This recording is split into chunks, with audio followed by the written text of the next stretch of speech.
Mazharul Islam, Bangladesh. How many people have accepted Islam through you?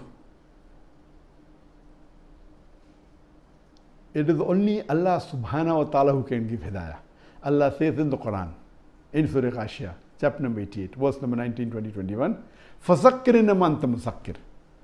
He tells to the Prophet, your job is to deliver the message. Giving hidayah is in the hands of Allah subhanahu wa ta'ala alone. Only Allah can give hidayah. But I do agree, Allah chooses His servants through whom He gives hidayah. And the best example is Muhammad sallallahu alaihi wasallam. Through him the maximum people got hidayah. Until now they're getting hidayah. As far as how many people have got hidayah through me, it is Allah subhanahu wa ta'ala who's the best to keep the hisab. Even if one person gets hidayah, I would thank Allah subhanahu wa ta'ala, because it will, that one person you give hidayah, through you Allah gives hidayah, it's sufficient to transport to Jannah.